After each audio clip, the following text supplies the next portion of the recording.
Orangizda ko'pchilik ayollar tuqqanidan so'ng, tug'ruqdan keyin yoki tug'ruq yo'llarida biron bir qilingan operatsiyalardan keyin qilgan, misol uchun tug'ruqdan keyin tabiiy jarayonda razriv tushishi mumkin.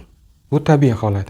Kimdadir pastidan, kimdadir yon devoridan qini biroz kengayib yoki yirtilib, mana shu razriv tushgandan keyin bularni tikadi. Tug'ruq tabiiy yo'l bilan qin orqali bo'lganda ham yoki kesircha kesganingizda ham baribir organizm shu tug'ruq yo'llarini bola chiqishi uchun kengaytiradi. Mushaklar bo'shashadi, kattalashadi. Endi tug'ruqdan keyin jinsiy hayotda birmuncha putur yetmasligi uchun yoki shu eri biroz gap topgan ayollarga ayrim ginekologlar yoki shifokorlari kegel mashqlarini, bularga qo'shimcha kegel shariklarini taklif qilayotganligini iddao qilib, mendan savollar so'ragan ko'p tinglovchilar. Doktor Ishchanov mana shu qinni toraytirish uchun yordam beradimi? Shu kegel shariklari mashg'ulotlari tibbiyotdan isbotdan o'tganmi deb so'rabdilar. Bugungi lav ham shu haqida bo'ladi. Birinchi javobim ha. Kegel shariklari bu shunday moslamalarki, qinga tiqilganda maxsus funksional ravishda siz harakat qilgan paytingizda shu shariklarga tegib kengayishi va ular orasidagi masofaviy sharik yo'q joylaridan mushaklaringiz xuddi trenirovkaga borgan mushak kachatcha qiladi-ku, ko'pincha yigitlar. Mana shunday kachatga qilganda mushaklar borib kelishi uchun kegel shariklari foyda beradi. Oqibatda mushaklar elastikligi yaxshilanadi. Biroz baquvvatlashadi. Qon aylanishi yaxshilanadi. Natijada oddiy kegel mashqidan qaraganda tabiiy ravishda ayollar qin mushaklari mustahkam bo'lib torayadi. Bu isbotlangan fanda, meditsinada yaxshi deb mashg'ulot deb qin uchun jismoniy tabiiy mashq deb qabul qilingan. Hozirda turli xil 18+ mana shunday do'konlarga kirsangiz, har xil apparatlar, uskunalar yashirmaymiz bor, sotib turibdi. O'zbekistonda ham allaqachon turli tuman viloyatlari, shaharlarida ko'zingiz tushadi. Bu er-xotinning kunduzgi munosabati yaxshi bo'lishi uchun, jinsiy hayoti yaxshi bo'lishi uchun, yaxshi jinsiy hayoti maromda bo'lishi kerak. Shunday ekan, aqlona bunday mahsulotlardan foydalansa, albatta foyda beradi. Aytaylik, kimlardir jinsiy vibratorlardan foydalanadi. Ya'ni yaxshi qoniqa olmasa yoki qoniqish vaqti uzoqroq bo'lsa. Endi mana shu kegel mashqni bajarishganda qo'shimcha agar kegel shariklarini ayollar qo'llasa, hech qanaqa ichiga intim qandaydir plastikasiz mushaklaringizni mustahkam qilishga erishasiz. Men esingizda bo'lsa, bir mana shu sharikka qo'l bola yasalishini, lekin qo'l bola bo'lganda ham bezarar, kerakli bo'lgan anjomlar shu qinga qo'llaniladigan jinsiy rezinalardan o'rgatgandim. Endi shularning maxsus shakllari chiqqan, bularni kegel shariklari deb aytiladi. Kegel shariklarini turli shakllari nimaga asoslangan? Ularning uzuni enlirog'i, kichikrog'i, kattarog'i bor. Masalan aytganda, sizning gavdangizga mos. Bu birov bo'ladi, shunday ayol bo'yi 1.55, shunday ayol bo'ladi, bo'yi 1.80. Ikkalasiga bir xil kegel shariklarini qo'llab bo'lmaydi. Xuddi oyoq razmerlari yoki kiyim yelka razmerlari har xil bo'lgani kabi, kegelli shariklari ham razmer hajmlari bor. Sizni misol uchun jismoniy shaklingiz kichikroq, o'zingiz yoshdan kelgan, ozg'inroq ayol bo'ladigan bo'lsangiz, kegel shariklarini kichikroq hajmdagini tanlaysiz. Bular bo'ladi 1,5 cm dan 3 cm gacha kichik shakllari, 3 cm dan 5 cm gacha katta shakllari. Bu eniga nisbatan o'lchovlar aytilmoqda. Kegel shariklari qinga tiqilganidan keyin siz mashq bajargan paytingizda ular birmuncha mushaklaringizni elastikligini yaxshilash uchun bosim beradi. Siz bu yoqdan uni siqasiz. Xuddi orqa teshikni endi meditsina baribir bor jihatdan aytishim kerak, siqib ochish mumkin bo'lgani kabi ayollar qini ham boshqariladi. Ayollar o'zi boshqara oladi uni. Har bir ayolga tanish holat, mana bu qin kengayadi yoki torayadi. Buni aqliy o'zimiz qilsak bo'ladi. To'g'rimi ayollar? Ana shu kegel shariklari qinga qo'yilgandan keyin bu ma'lum bir, misol uchun sal charchoqni his qilganingizcha borib olib kelib qinni ko'ndalang mushaklarini, sirkulyar mushaklarini harakatga keltirasiz. O'sha narsani borligini his qilib, o'sha kegel shariklarini siqishga harakat qilasiz. Shunda ikkita tomondan mana kegel sharigini ikkita sharigi bo'ladigan bo'lsa, boshlang'ich qinni old devori va orqaroq devori mushaklari yaxshi ishlashni boshlaydi. Keyin uni bitta sharigini chiqarib qo'ygan holda, bitta sharigini esa qinni o'rtasiga olib kelgan holda qo'yib, shu mashq bajariladi. Oqibatda, misol uchun aytaylik, qiningizni bir qismi, ikki qismi, 3 qismi bo'lsa, mana shu 3 qismini mushagi ham mustahkam bo'lib, trenirovatsiya qiladi. Kachora bo'ladi. Mushak yaxshi trenirovatsiya qilsa, siqadigan bo'lsa, va shu eringizni xo'rozini ham bo'ynini yo'la bog'idek siqilib, ushlab turadigan darajada mustahkamlashingiz mumkin. va uni o'zingiz juda ham yaxshi boshqaradigan ham bo'lib qolasiz. Qanchalik bu Kegel shariklaridan siz yaxshi foydalansangiz, xuddi oldinlari Kegel mashqidan foydalanib ayollar o'zini qinini boshqarishni o'rganganini bu 5-6 barobar kuchliroq qiladi. Aytib o'taman, bu narsa hech qanday reklama emas, tibbiyotda bor bo'lgan narsa va bu narsa unaqa qimmat bo'lmaydi. Ko'pincha mana Rossiyada er-xotin ishlab yurganlar bu narsani oldinroq xabari topdi. Hozir Toshkentda yashayotgan ayollar keyinchalik viloyatlarga olib bordi bu narsalarni. Bor, xalq orasida bor bo'lib turgan vaziyatlarga men mavzu chiqarib beraman. Shuning uchun birdaniga eshitib buni vahima qilib tashamang. Bu tibbiy anjom. Bu bilan hech qanaqa ayol kishi o'zi erkagini o'rnini bosadigan nimadir qila olmaydi. Shuning uchun bu meditsinskiy manipulyatsiya. Meditsina jihatidan nazar solamiz. Fizioterapiya kabi kerakli bo'lgan mashg'ulot. Kegel shariklari qizlarga mutlaqo mumkin emas, chunki qizlari qizlik pardasi bo'ladi va qizlarga bu narsa keragi ham yo'q hisoblanadi. Kegel shariklari kimlarga kerak? Ko'pincha siydigini tuta olmaydiganlarga kerak, misol uchun. Bundan tashqari, tug'ruqdan keyin razriv tushganlarga yoki katta bo'ladi, 4,5 kilo bolalarni tuqqan ayollarga Kegel shariklari funksional jihatdan qinlarini toraytirishga yordam ko'rsatadi. Bundan tashqari, xohlagan jinsiy turmush yoshidagi eri bor ayollar, eri agar mabodo mana shu tomondan sal qoniqmayotganligini his qiladigan bo'lsa, albatta Kegel shariklaridan foydalansa bo'ladi. Sut uchun masalani negizi qayerda? Kegel sharikini foydali eng asosiy tomoni bu sizni mushagingizni his qilishingizga sabab bo'ladi. Va o'sha mushakka his qilib siqqan paytingizda bir qismi sharik bor qismi kuchayib, ikkinchi yo'q qismi o'rtaga o'tadi. Volnoобразный so'zini o'zbekchasi nima edi?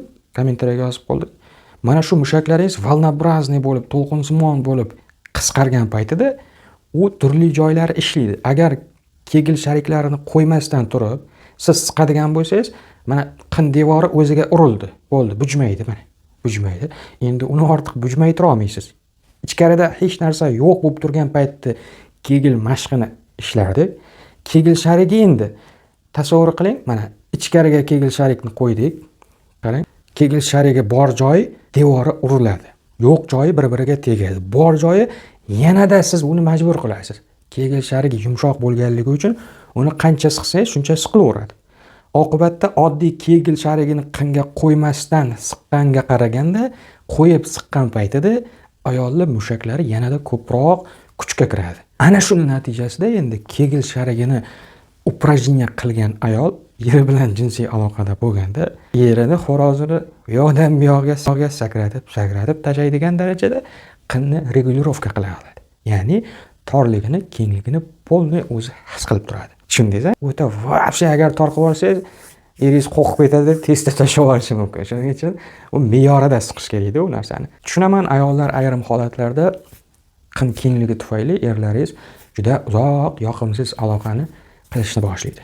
Ana shunaqa paytlarda siz qiningizni boshqarishni o'rgangan bo'lsangiz, bitta toraytirib yuborasiz, uni shartta 2 minutga olib bormasdan tashlashga majbur qilasiz. Bundan tashqari, Kegel shariklari upражнение mashq bajarilgan paytlarda shu mushaklarni quvvatlash natijasida qon tomirlarini ham mustahkamlaydi. Ayol bunday mashqni bajarib yursa, tozalikka rioya qilib bajarish kerak. Kegel shariklarini qo'llanishdan oldin nima bilan ishlov berib yuvish kerak, nima bilan keyin artish kerak, hammasi tushuntirilgan bo'ladi. Mana shu mashqni bajargan ayol qinini, qon aylanishini va toz a'zolarini qon aylanishini yaxshilikka ta'minlaydi. Oqibatda qin kasalliklari, bachadon kasalliklari, qon aylanish yaxshilangan xususiyati bilan jinsiy immun hujayralar yaxshi aylanganligi uchun u kasallikdan himoyalanib turadi. Turli sistitdan, vaginitdan, qinni qandaydir, misol uchun tushib qolish, prolaps yoki bachadonni pastga egilishi yoki zagib bo'lishi, shunaqa vaziyatlardan sizni saqlab turadi.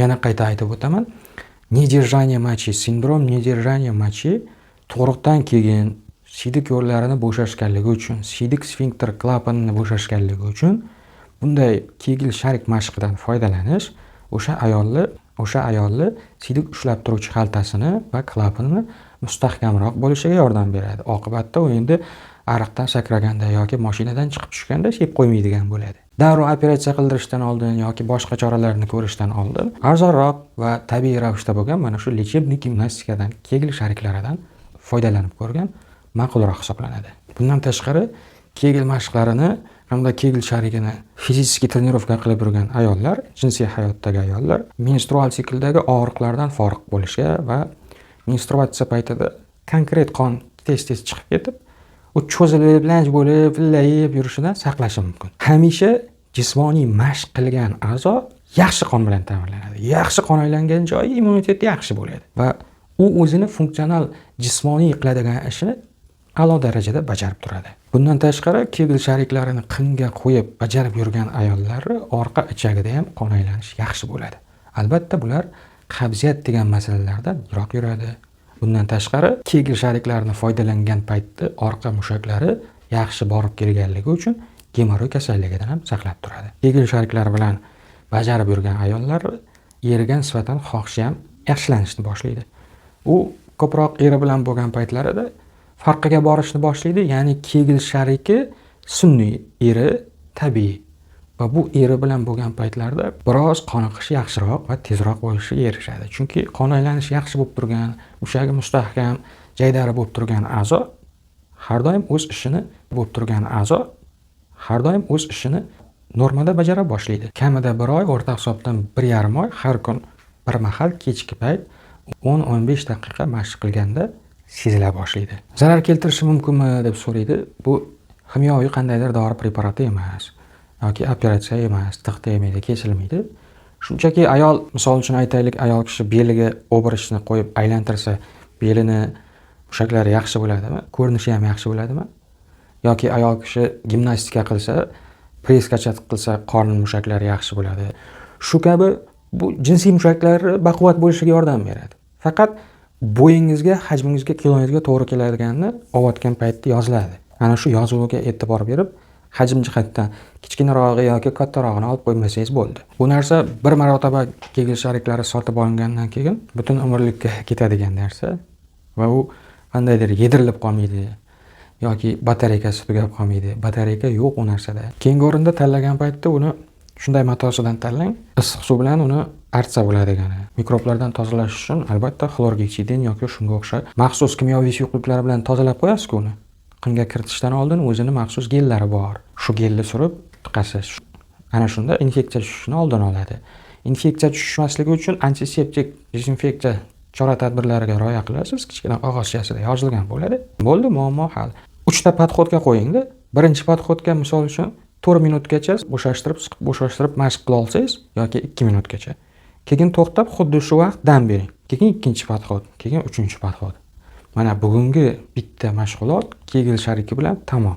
Ertaga yana shunday. Endi shu yerda bu narsa mumkin emas bo'lgan ayollar bor. Afsuski, bachadonada onkologik kasalligi borlarga mumkin emas. Yaqindagina tuqqanlarga mumkin emas. Tuqqandan keyin oradan kamida 3 oy o'tgan bo'lishi kerak. Bundan tashqari qinida jarrohlik operatsiyasi qildirganlarga mumkin emas. Infeksion kasalliklari, jinsiy kasalliklari davolanish paytida mumkin emas. Albatta homiladorlarga mumkin emas. Tuqqaningizdan keyin shug'ullanaverasiz.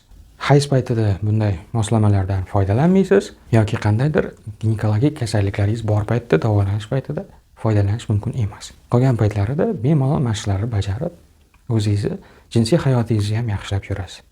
Shunday ekan, bugun sizlarga yetkazmoqchi bo'lgan jinsiy tibbiy maslahatlar shulardan iborat edi.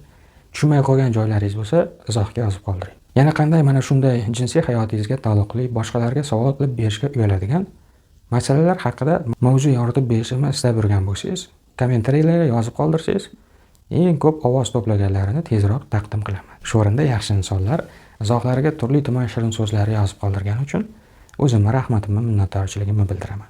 Xayr, omon bo'ling. Er-xotin birgalikda uzoq umr ko'rishingizni tilab duo qilib qolaman. Paka. Kitobimizda urologik ma'lumotlar qayerda deb so'raganlar, u harfiga kirasiz, urologiya bo'limiga kirasiz. Barcha mana urologik ayollarga, erkaklarga tegishli bo'lgan masalalar, o't uydo kasallikka ta'rif, ma'lumotlar, sabablar, davosi, retseptlar yoki mana J harfiga bosasiz, jigar mavzularining tepasida jinsiy mavzular. Bu jinsiy kasalliklar, jinsiy ma'lumotlarga to'la bo'lgan bo'lim hisoblanadi. Yoki G ginekologiya bo'limiga kirasiz, mana bu yerda ayollarga tegishli bo'lgan barcha ginekologik holatlarga o't uydo sababi va davo choralarigacha maslahatlar bor. iPhone'larga yuklash uchun App Store saytidan, iPhone emas telefonlar yuklash uchun telefoningizda Play Market yoki Google Play saytiga kirib, o'sha joydan birinchi yordam so'zini yozib, skachat qilib olishingiz mumkin. Yoki shu videoni tagiga ko'k yozuvda ssilka qoldiraman, uni ustiga bosib, skachat qilib yuklab telefoningizga o'rnatib olishingiz mumkin.